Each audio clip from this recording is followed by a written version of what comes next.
بسم اللہ الرحمن الرحیم۔ السلام علیکم اسٹوڈنٹ، رضا اکیڈمی میں ہم آپ لوگوں کو خوش آمدید کہتے ہیں۔ آج ہم اس ویڈیو میں 10th کلاس کے جو نصاب میں صورت شامل ہے یعنی صورت احزاب، اس کا رکوع نمبر 1 کی آیت نمبر 5 تا 8 تک پڑھیں گے۔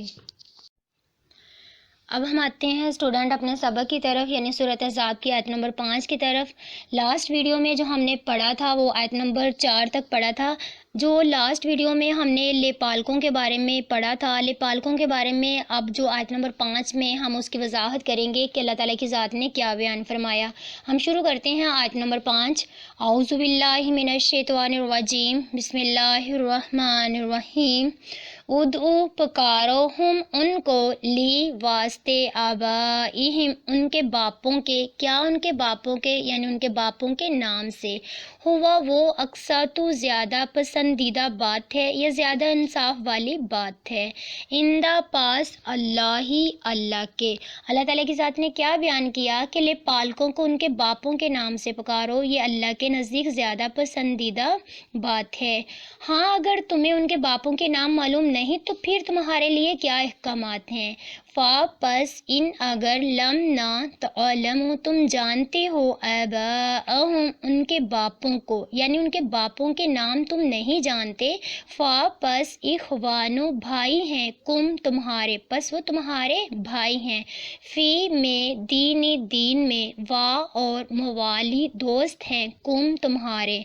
اگر تم ان کے باپوں کے نام نہیں جانتے تو پس وہ دین میں تمہارے بھائی اور دوست ہیں، یعنی اگر تمہیں ان کے باپوں کے نام معلوم نہیں ہے تو وہ تمہارے دین میں کیا ہوئے، بھائی اور دوست۔ پھر اللہ تعالیٰ کی ذات نے آگے کیا بیان کیا اسی آیت کے اگلے حصے میں، وا اور لیسا نہیں، علیکم تمہارے اوپر، جناحن کوئی گناہ، فی میں ما جو اخطأتم جو تم سے غلطی ہوگی ہو یا انجانے میں تم کر بیٹھے ہو، بھی ساتھ ہی اس کو، یعنی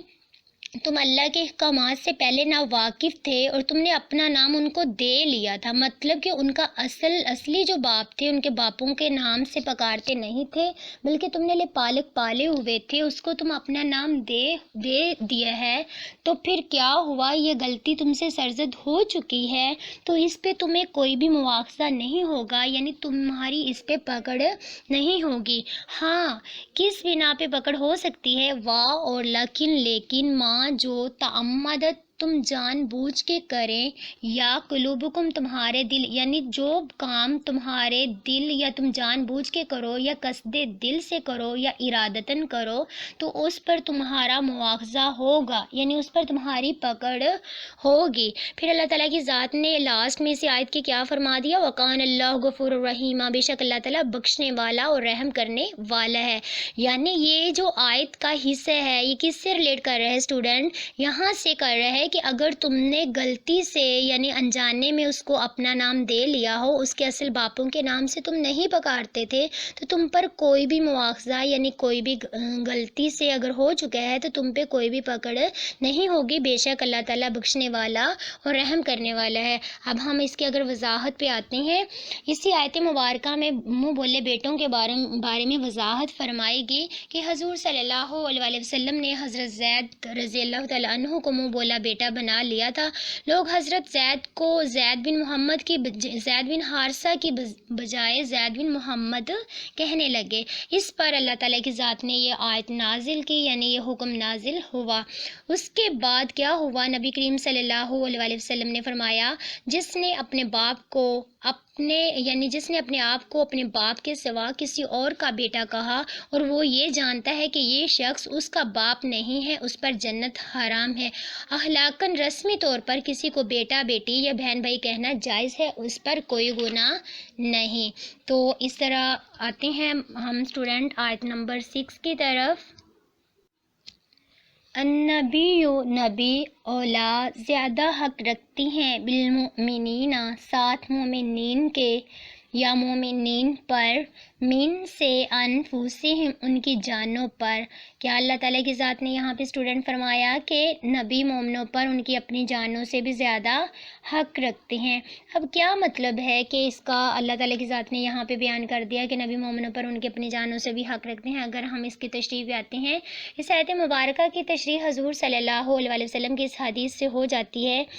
حضور صلی اللہ علیہ وسلم نے ارشاد فرمایا کہ تم میں سے کوئی شخص مومن نہیں ہو سکتا جب تک میں اس کو اس کے باپ سے اور اولاد سے اور تمام رشتہ داروں سے بڑھ کر محبوب نہ ہو جاؤں۔ جب کوئی شخص دائرہ اسلام میں آ جاتا ہے تو گویا وہ اس بات کا اقرار کر لیتا ہے کہ وہ ہر معاملے میں خدا اور اس کے رسول کے احکام کا پابند رہے گا، یعنی اپنے آپ کو فرما برداری میں لگا لیتا ہے۔ اسی حکم کی تعمیل میں اگر اسے جان بھی دینی پڑے تو وہ گریز نہیں کرے گا۔ تو اسی طرح یعنی اللہ تعالیٰ کی ذات نے پھر آگے فرما دیا اسی آیت کے اگلے حصے میں، اور ازواجہ، اور اس کی بیویاں، یعنی کس کی بیویاں؟ پیغمبر کی بیویاں، یعنی حضرت محمد صلی اللہ علیہ وسلم کی بیویاں، امہاتکم، ان کی مائیں ہیں، یعنی پیغمبر کی بیویاں ان کی مائیں ہیں۔ اب اس کا کیا مطلب ہے کہ جو پیغمبر کی بیویاں ہیں ان کی مائیں ہیں؟ اس آیت میں دوسری بات جو بیان کی گئی ہے وہ یہ ہے کہ حضور کے نکاح میں آنے والی عورتیں عام عورتوں کی طرح نہیں ہیں، بلکہ وہ مومنین کی کیا ہیں؟ مائیں ہیں۔ چنانچہ مومنین پر واجب ہے کہ وہ ان کے عزت و احترام کا پورا خیال رکھے اور اس میں کوئی کوتاہی نہ ہونے دے، یعنی جو پیغمبر کی بیویاں ہیں وہ مومنین کی مائیں ہیں۔ بالکل اسی طرح اسی آیت کے اگلے حصے میں اللہ تعالیٰ کی ذات نے کیا ارشاد فرمایا اس کو پڑھتے ہیں، اور اولو الارحام میں جو قریبی رشتہ دار ہیں، اولو الارحام کے بچے جو معنی ہوتے ہیں وہ خونی رشتہ دار کے معنی میں یا قریب کے رشتہ دار کے معنی میں آتے ہیں۔ بعضهم اولا ببعض، ایک دوسرے پر زیادہ حق رکھتے ہیں، یعنی جو خون کے رشتے ہیں یا قریبی رشتہ دار ہیں وہ ایک دوسرے پر زیادہ حق رکھتے ہیں۔ فی میں کتابی، کتاب میں، اللہ کی، یعنی جو اللہ کی کتاب ہے اس میں جو مومنین جو قریبی رشتہ دار ہیں وہ ایک دوسرے پر زیادہ حق رکھتے ہیں۔ کن سے؟ من المومنین، مومنین میں سے، والمہاجرین، اور مہاجرین میں سے، اللہ مگر ان یہ کہ تفعلوا تم کرو، الی اوپر، اولیاءکم جو تمہارے دوست ہیں، معروفاً احسان کرو۔ اب اس بات کو کس طرح سے اس کی وضاحت ہو جائے گی کہ آپ لوگوں کو اس کی آسانی سے سمجھ آئے؟ اسٹوڈنٹ آپ لوگوں نے بالکل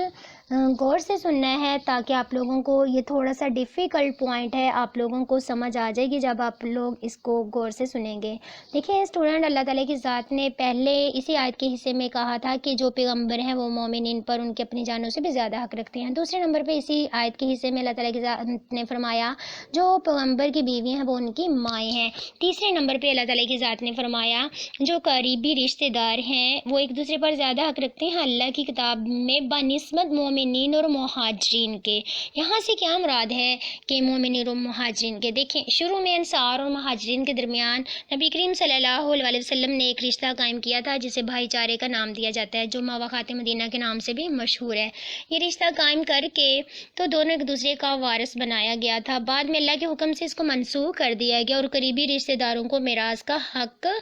دار بنایا گیا، یعنی اس کو پسند نہیں کیا گیا کہ اپنے قریبی رشتہ داروں کو چھوڑ کر یا ان کو محروم کر کے دوسروں کو دیا جائے۔ زکوٰۃ سے پہلے اپنے غریب جو رشتہ دار ہوتے ہیں ان کی مدد کرنی چاہیے، پھر اس کے بعد جو دوسرے مستحقین کو دی جائے، یعنی زکوٰۃ دوسرے لوگوں کو دی جائے جو زیادہ حق رکھتے ہوں۔ تو یہ اللہ تعالیٰ کی ذات نے فرمایا ہے کہ اگر مہاجرین ایک دوسرے کے، دیکھیں مسلمان تو جیسے اللہ تعالیٰ کے رسول صلی اللہ علیہ وسلم نے فرمایا المسلم اخو المسلم، کہ مسلمان کا بھائی ہے، یعنی وہ تو بھائی ہے، یہ نہیں ہو کہ جو قریبی رشتہ دار ہو یعنی جو سگا بھائی ہو وہ بہت غریب ہو اور وہ اس کے لیے اس کو ادا نہ کرتا ہو، یعنی اس کو تو وراثت میں حق نہیں دیا گیا، اور جو ویسے ہی بھائی بنایا گیا تھا اس کو وراثت میں حقدار ٹھہرایا گیا اور اس کو محروم کر دیا گیا۔ یہ اس حکم کو اللہ تعالیٰ کی ذات نے منسوخ کر دیا، اور اس وجہ سے اللہ تعالیٰ کی ذات نے یہاں پہ بیان کیا جو خونی رشتہ دار ہیں وہ ایک دوسرے پر زیادہ حق رکھتے ہیں اللہ کی کتاب میں بنسبت مومنین اور مہاجرین کے، یعنی ان دونوں کو جن کو بھائی بھائی بنا دیا جائے۔ اگلی آیت میں بچے یعنی اسٹوڈنٹ دیکھے گا اللہ یہ کہ ان تفعلوا الی اولیاءکم معروفا،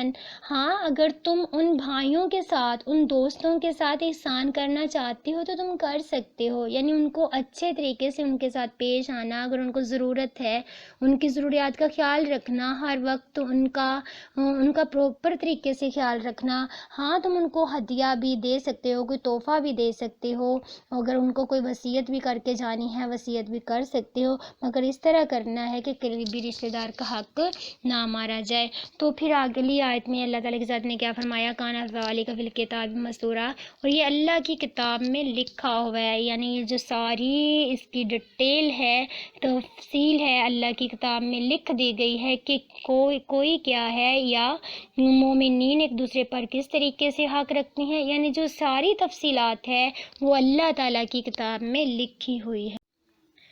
آیت نمبر 7 اسٹوڈنٹ آپ لوگوں کے سامنے ہے، وَإِذْ، اور جب اخذنا ہم نے لیا من النبیین انبیاء سے یا پیغمبروں سے، میثاق کے جو معنی ہیں عہد کے معنی میں یا معاہدے کے معنی میں آتے ہیں، ہم ان سے،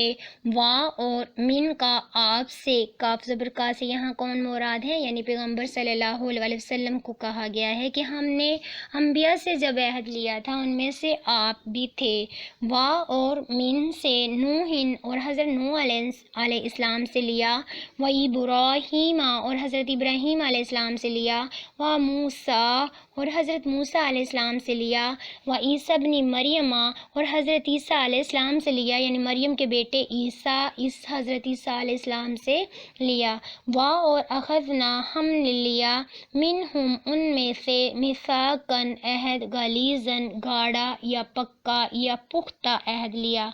یعنی اللہ تعالیٰ کی ذات نے یہاں پہ فرمایا جب ہم نے پیغمبروں سے عہد لیا تھا، آپ صلی اللہ علیہ وسلم سے بھی لیا، حضرت نوح سے لیا، حضرت ابراہیم علیہ السلام سے لیا، حضرت موسیٰ علیہ السلام سے لیا، مریم کے بیٹے عیسیٰ سے یعنی حضرت عیسیٰ علیہ السلام سے بھی پختہ عہد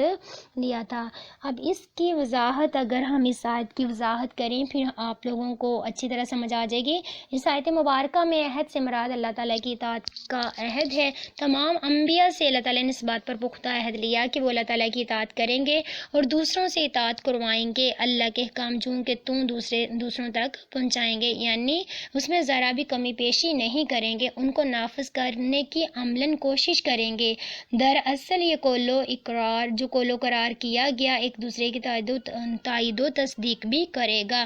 نبیوں پر جتنی بڑی ذمہ داری ہوتی ہے اتنا ہی بڑا ان کا درجہ ہوتا ہے، اس لیے یہ جو درجہ ان کو اس لیے ملا کہ ان کی محنت اور ذمہ داری سب سے زیادہ ہوتی ہے۔ تو اس وجہ سے جو اس کی مزید ڈیٹیل ہیں ہم آیت نمبر 8 میں پڑھیں گے۔ آتے ہیں اسٹوڈنٹ آیت نمبر 8 کی طرف، لیسأل الصادقین عن صدقہم، تاکہ وہ سوال کرے گا سچوں سے ان کی سچائی کے بارے میں۔ اصل میں اسٹوڈنٹ جو آیت نمبر 8 ہے اس کو 7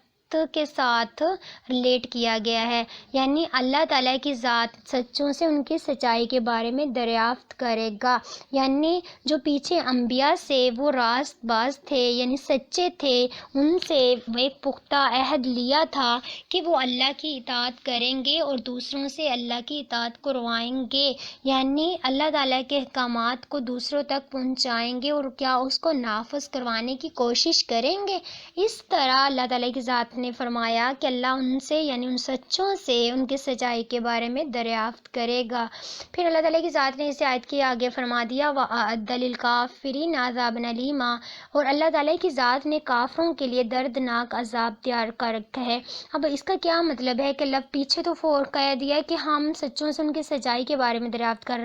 کریں گے، اگلی آیت میں اللہ تعالیٰ کی ذات نے فوراً کہہ دیا کہ کافروں کے لیے دردناک عذاب ہے۔ دیکھیں اسٹوڈنٹ، کچھ لوگ تو انبیاء کی باتوں کو مان لیتے ہیں، ان کو قبول کر لیتے ہیں اور ان پہ عمل کرنا بھی شروع کر دیتے ہیں، اور کچھ لوگ ایسے ہوتے ہیں، دیکھیں جو کافرین لفظ ہے یہ کہاں سے نکلا ہے، کفر سے آیا ہے۔ کفر کے معنی انکار کے معنی میں آتے ہیں، حق بات کو ٹھکرا دینا کے معنی میں آتے ہیں، یعنی جو سامنے حق آ گئی بات اس کو ٹھکرا دینا، اس سے انکار کرنا، کفر کرنا، تو وہی بات ہوگی۔ اگر کافرین کافر کیوں ہے، وہ حق بات کو ٹھکرا دیتے ہیں، انکار کر دیتے ہیں، تو کچھ نے انبیاء کی باتوں سے انکار کر دیا، ان کو نہ مانا، اللہ تعالیٰ کی ذات نے فوراً ان کے لیے وعید سنا دی کہ ان کے لیے دردناک عذاب تیار کر رکھا ہے۔ تو یہ تھی ہماری آج کی ویڈیو۔ اگر آپ کو یہ ویڈیو پسند آئی ہے تو لائک کریں، ہاں اگر آپ کو کسی بھی چیز کی سمجھ نہیں آئی تو آپ کمنٹس کر کے پوچھ سکتے ہیں، اور ہمارے چینل کو سبسکرائب کریں۔ اوکے، اللہ حافظ۔